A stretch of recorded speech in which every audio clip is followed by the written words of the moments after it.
काल नागपूरमध्ये मुसळधार पावसाने हजेरी लावली. 180 मिलीमीटर पावसाची नोंद करण्यात आली आहे. यामुळं स्नेहनगर परिसरात मोठा पाणी साचला आणि त्यामध्येच एका परिवाराचा मोठा नुकसान झालेला आहे.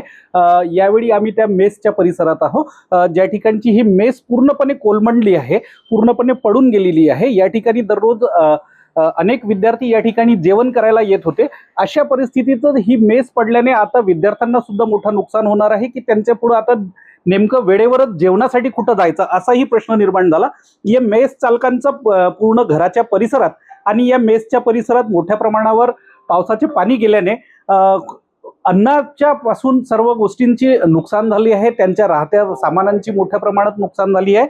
यावेळी आपण त्यांच्याशी जाणून घेऊ काय त्यांचं नुकसान झालंय आणि आता याच्याकडे सावरण्यासाठी आता तुम्ही कसा प्रयत्न करता आहात? सावरण्याचं तर असं आहे की आता अजून आम्हाला सुचतच नाही की कसं सावरायचं म्हणून, कारण की आमच्याजवळ अन्न पण नाही आहे, भाजीपाला काहीच नाही आहे. उरलं माझ्याजवळ मोबाईलमध्ये 1000-1500 रुपये ते मोबाईलचा डिस्प्ले पण गेला. आता प्रश्न असा आला आहे की पहिले आम्ही स्वतःला कसा सावरू आणि नंतर मग विचार करा की कोणाला मदतीची हाक मागा लागेल की बा काही पैसे देतात का मला सध्या पुरतं आमचं काम चालू करायसाठी. सगळ्यात महत्वाचं तर आमचा विचार आहे की हे चालू कसं करायचं म्हणून. किती फूट पाणी या परिसरात असेल? तुमचं हा जे घर आहे हे किती फूट पाण्यामध्ये जवळपास 3-3.5 फूटच्या जवळपास पाणी आलेलं आहे ह्या घरात आणि बाहेरचं पाणी वेगळं आहे, कारण की हे पूर्ण असं डुबून गेलं होतं. पूर्ण अक्षरशः माझे सिलेंडर गंज वगैरे बाहेर वाहत होते. तरी बरं झालं की माझ्या शेजारी लोकांनी ते सिलेंडरनं गंज आपल्या साईडला करून अडवून ठेवलं, जेणेकरून माझं जास्त नुकसान नाही हो म्हणून.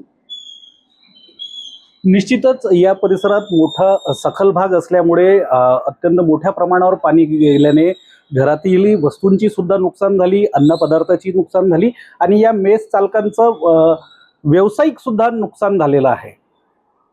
आता शासन याकडे लक्ष देणार का आणि शासनाने यांना पंचनामे करून मदत करावी अशी मागणी यावेळी हे करत आहेत.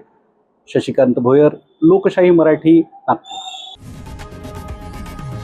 लोकशाही मराठी ऐका, पहा, जागरूक रहा.